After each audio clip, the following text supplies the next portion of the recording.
O concerto de Deus com Davi, segundo Samuel 7,16.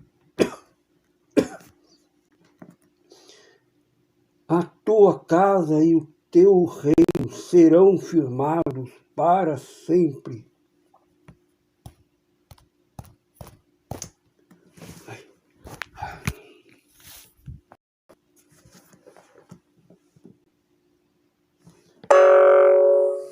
A natureza do concerto com Davi, embora a palavra concerto não ocorra literalmente em 2 Samuel 7, é evidentemente que Deus estava estabelecendo um concerto com Davi. Em Salmos 89, 3, 4, por exemplo, Deus diz: fiz um concerto com meu escolhido.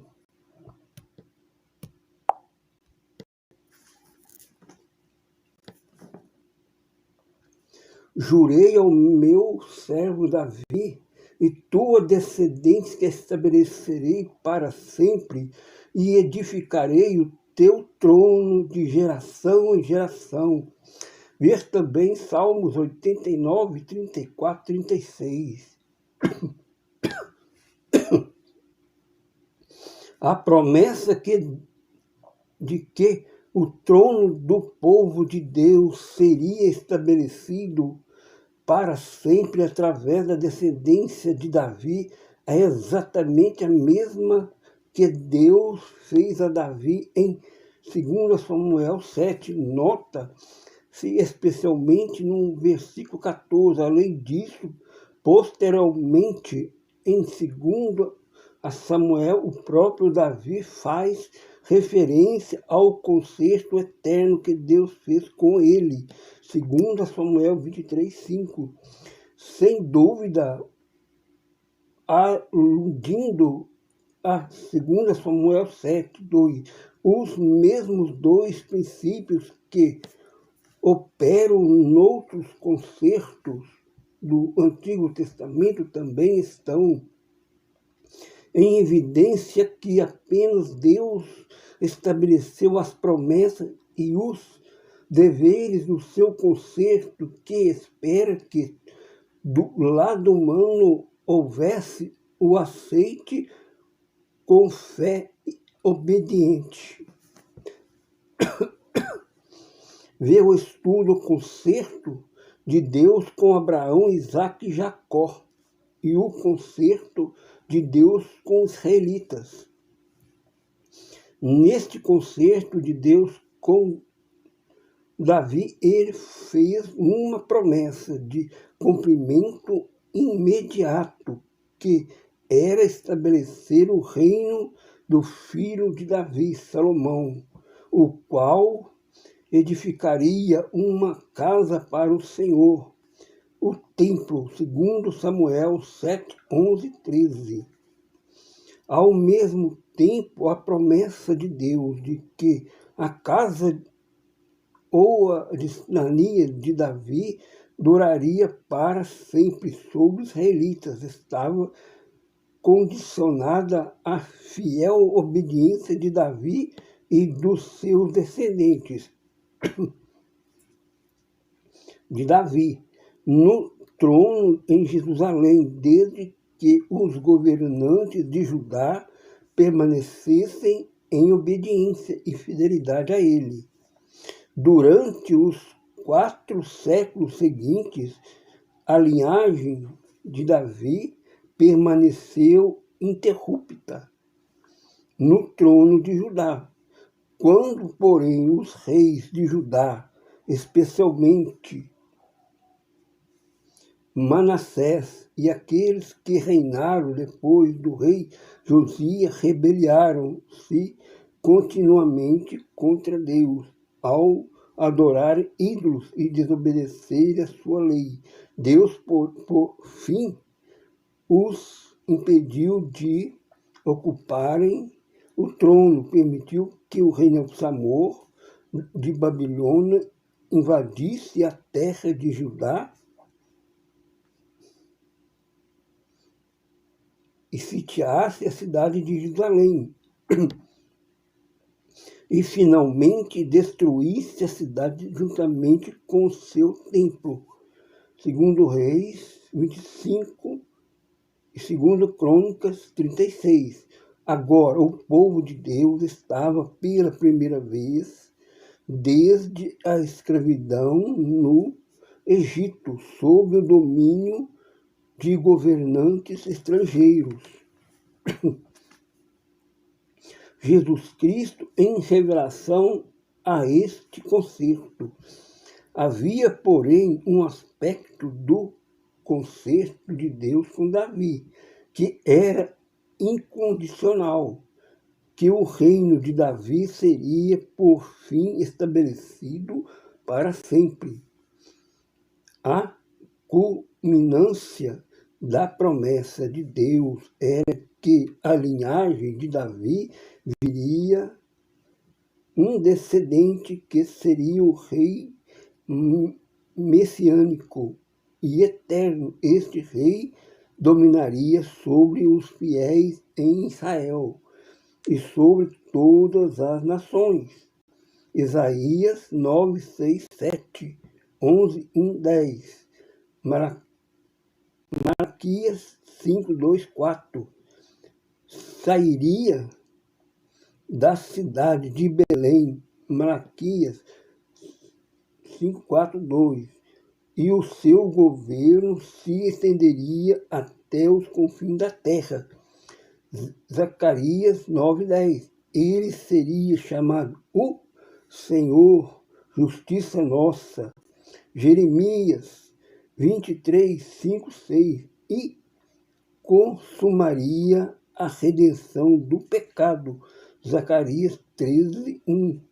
O cumprimento da promessa dávica teve início com o nascimento de Jesus Cristo,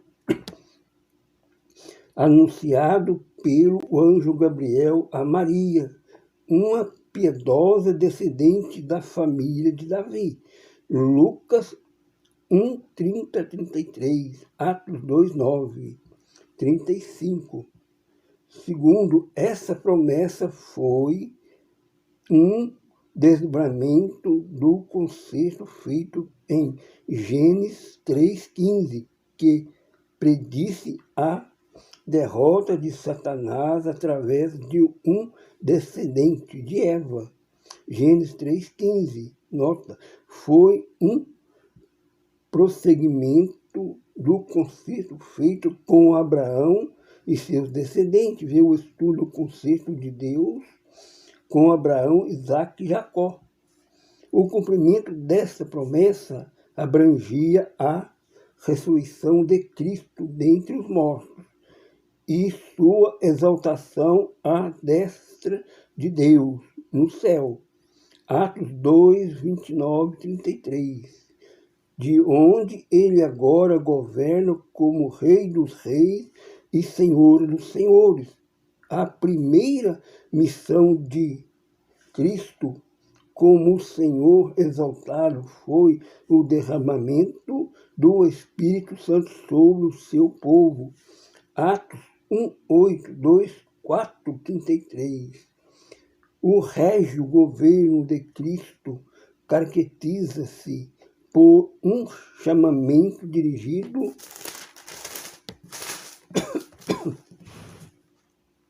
a todas as pessoas no sentido de largarem o pecado e o mundo perverso e aceitar a Cristo como Senhor e Salvador. e receberem o Espírito Santo. Atos 2, 32, 40. Quinto, o reino eterno de Cristo inclui seu atual domínio sobre o reino de Deus e a sua primazia sobre a Igreja, seu futuro reino milenial sobre as nações. Apocalipse 2, 26, 27, 24. C. Seu reino eterno nos novos céus e nova terra. Apocalipse 21, 22. Agora vamos para o segundo.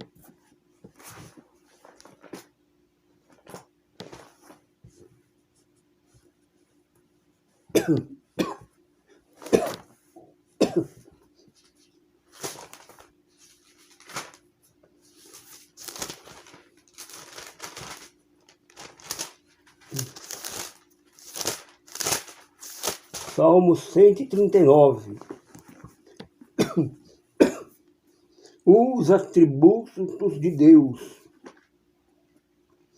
Para onde me irei do seu espírito, ou para onde fugirei da tua face?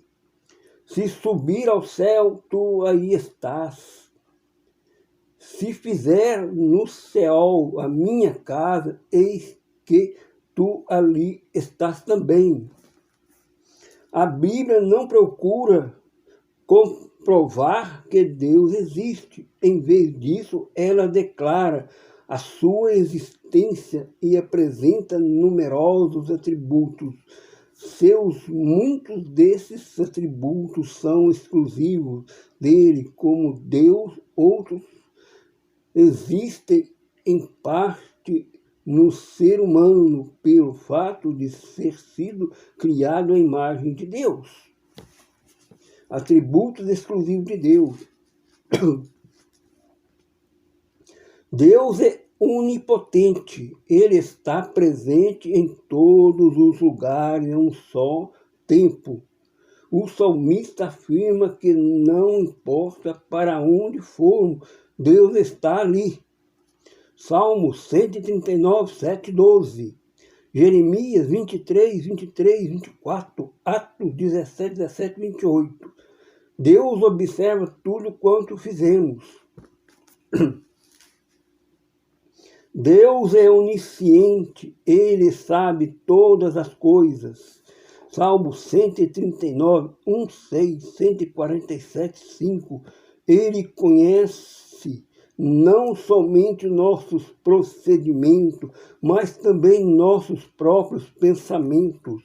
1 Samuel 16, 7, 1 Reis 8, 39, Salmos 44, 21, Jeremias 17, 9, 10.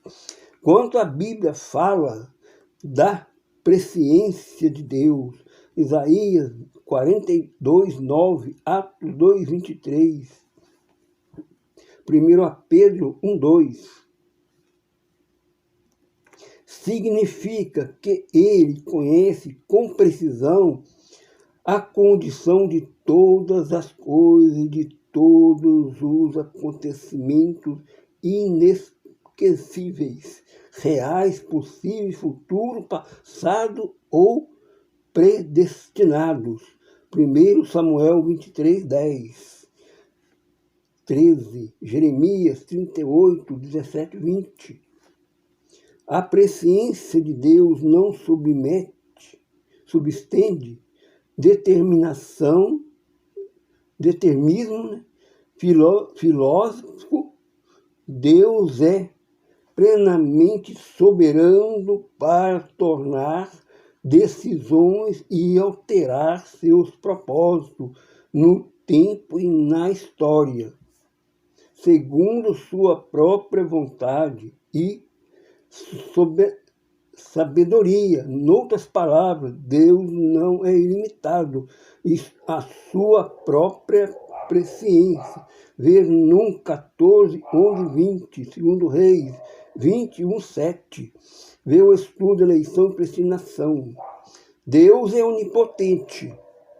Ele é todo-poderoso e detém a autoridade total sobre todas as coisas, sobre todas as criaturas. Salmos 147, 13, 18, Jeremias 32, 17, Mateus 19, 26, Lucas 1, 37. Isto não quer dizer jamais que Deus empregue todo o seu poder e autoridade em todos os momentos. Por exemplo, Deus tem poder para exterminar totalmente o pecado, mas optou por não fazer assim até o final da história humana. Ver 1 João 5,19. Em muitos casos, Deus limita o seu poder quando o Coríntios 12, 7, 10. Em casos assim, o seu poder depende do nosso grau de entregue, de submissão a ele. Ver Efésios 3, 20, nota, ver o estudo Providência Divina. Deus é transcendente, ele é diferente, independente da sua criação. Êxodo 24, 9, 18, Isaías 6, 1, 3, 40, 12, 26, 55, 8, 9. Seu ser e sua existência são infinitivamente maiores e mais elevados do que a ordem do por ele criada. 1 Reis 8, 27. Isaías 66, 1, 2. Atos 17, 24, 25. Ele subsiste de modo absolutamente perfeito e puro, muito além daquilo que ele criou. Ele mesmo é incriado e existe a parte da criação. Ver 1 Timóteo 6,16.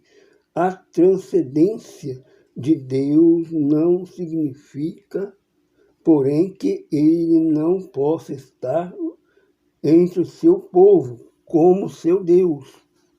Levítico 26, 11, 12. Ezequias 37, 27. 43, 7. 2 Coríntios 6, 16.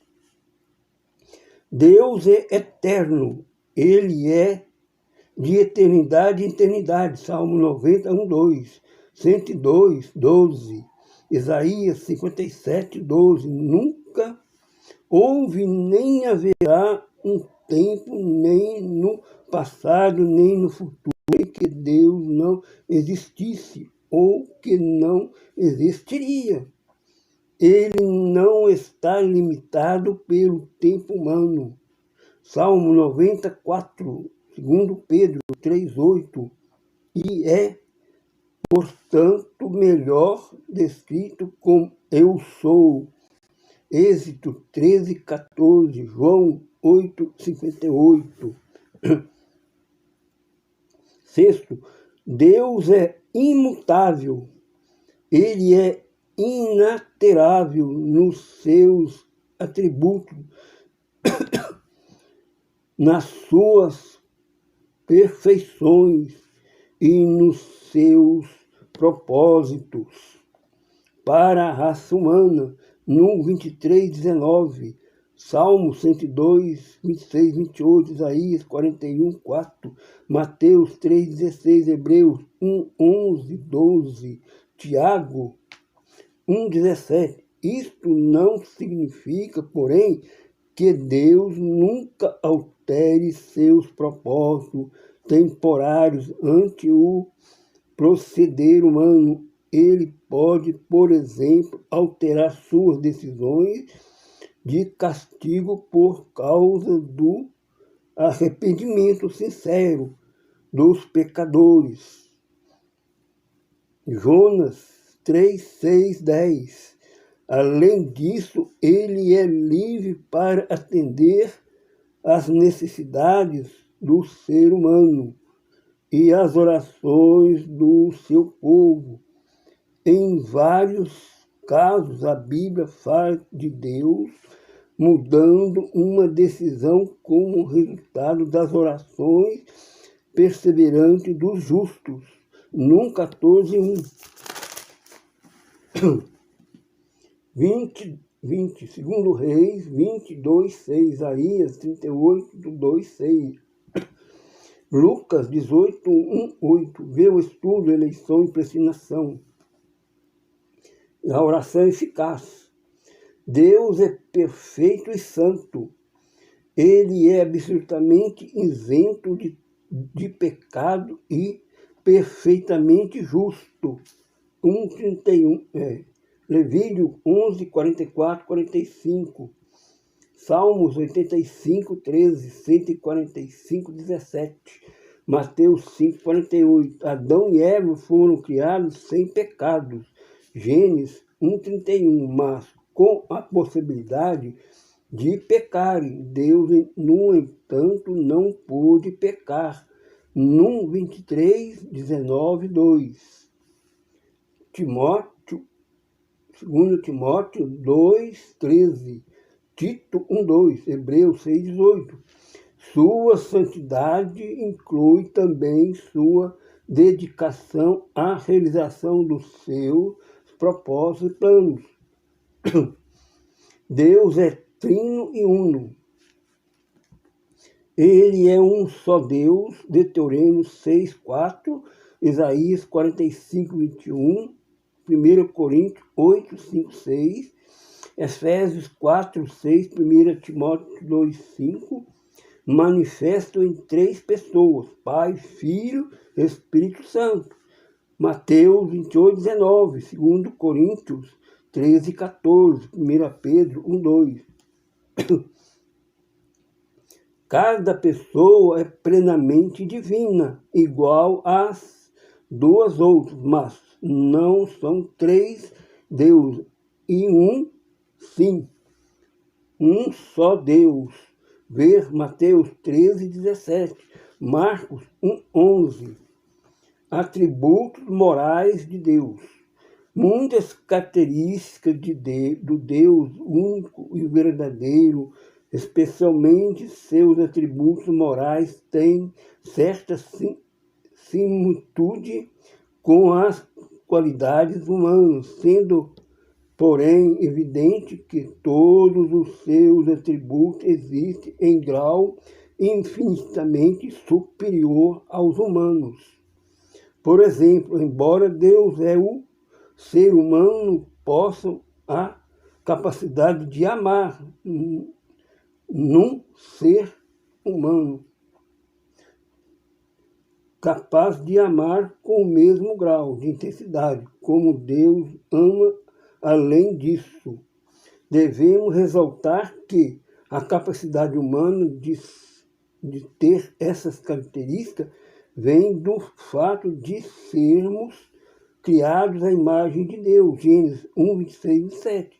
Noutras palavras, temos a nossa semelhança, mas ele não é a nossa, não tem a nossa. Ele não é como nós. Deus é bom. Salmo 25:8, 106:1, Marcos 10:18. Tudo quanto Deus criou originalmente era bom, era uma extensão da sua própria natureza. Gênesis 1:4, 10, 12, 18, 2, 20, 18, 21, 25, 31. Ele continua sendo bom para sua criação e ao sustentá-la para o bem de todas as suas criaturas. Salmo 104, 10, 28, 145, 9. Vê o estudo. A providência divina. Ele cuida até dos ímpios. Mateus 5:45, Atos 14:17. Deus é bom, principalmente para os seus que invocam em verdade. Salmos 145, 18, 20. Deus é amor. 1 João 4,8. Seu amor é altista, pois abraça o mundo inteiro, composto de humildade pecadora. João 3,16, Romanos 5,8. A manifestação principal desse seu amor foi de enviar seu único filho Jesus para morrer em lugar dos pecadores. 1 João 4, 9, 10. Além disso, Deus tem amor paternal especial àqueles que estão reconciliados com Ele por meio de Jesus. Ver João 10, 16, 27. Deus é misericordioso e clemente. Êxodo 34, 6, Deuteronômio 4, 31, 2 Crônica 39, Salmo 103, 8, 145, 8, Joel 2, 13. Ele não extermina o ser humano conforme merecemos, devido aos nossos pecados, Salmo 103, 10. Mas nos outorga o seu perdão como dom gratuito a ser recebido pela fé em Jesus Cristo. Ver o estudo, a lei e a graça. Deus é compassivo. 2 Reis 13, 23, Salmos 86, 15, 111, 4.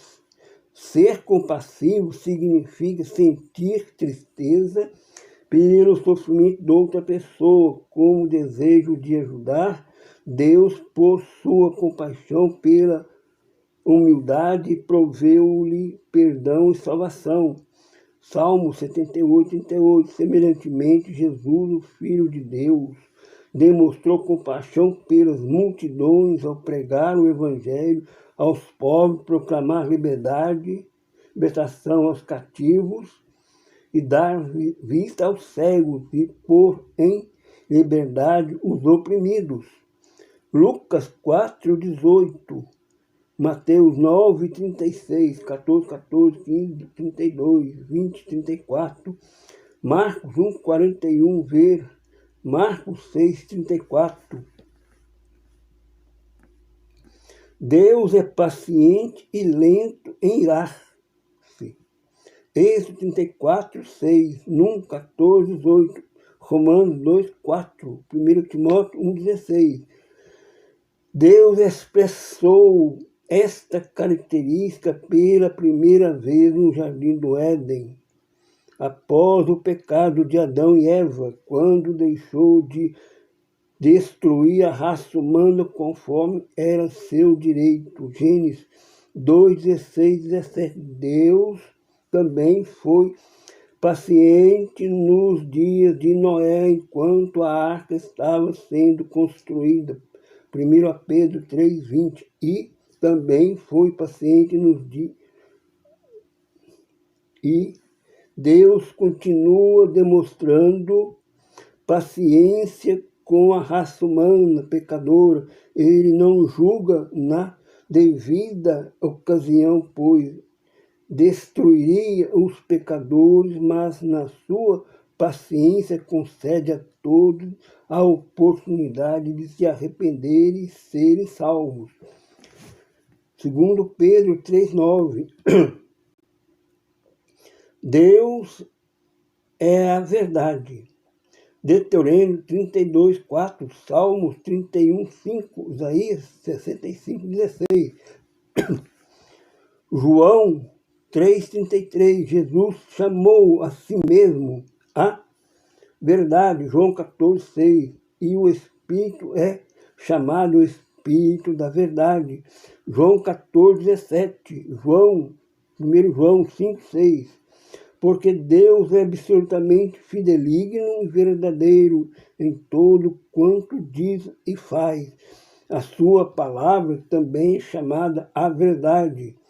2 Samuel 7, 28, Salmos 119, 43, Isaías 45, 19, João 17, 17. Em harmonia com este fato, a Bíblia deixa claro que Deus não tolera a mentira nem falsidade alguma, no 23, 19. Tito 1, 2, Hebreus 6, 18. Certo? Deus é fiel. Êxodo 34, 6, Deuteronômio 7, 9, Isaías 49, 7, Lamentações 3, 23, Hebreus 10, 23. Deus fará aquilo que Ele tem revelado na sua palavra e cumprirá tanto as suas promessas quanto as suas advertências. Num 14, 32, 35, 2 Samuel 7, 28, Jó 34, 12, Atos 13, 23, 32, 33, ver 2 Timóteo 2, 13. A fidelidade de Deus é de acordo exprimível para o crente e grande medo de condenação para todos aqueles que não se arrependem nem crêem no Senhor Jesus. Hebreus 6, 4, 8, 10, 26, 31. Finalmente, Deus é justo. Deuteronômio 32, 4. 1 João 1, 9. Ser justo significa que Deus mantém a ordem moral do universo e reto, sem pecado na sua maneira de tratar a humanidade. Neemias 9, 33. Deuteronômio, Daniel 9, 14. A decisão de Deus de castigar com a morte os pecadores. Romanos 5, 12. Vê o estudo. A morte procede da justiça. Romanos 6, 23. Gênesis 2, 16, 17. Sua ira contra o pecado decorre do seu amor à justiça. Romanos 3, 5, 6. Vê Juízes 10, 7. Ele revela a sua ira contra todas as formas de iniquidade. Romanos 1, 18. Principalmente a idolatria. 1 Reis 14, 9, 15, 22. A incredulidade. Salmo 78, 21, 22. Jonas 3, 6. E o tratamento injusto com o próximo. Isaías 10, 1, 4. A nós 2, 6, 7. E Jesus Cristo, que é chamado justo. Atos 5, 7, 52, 22, 14.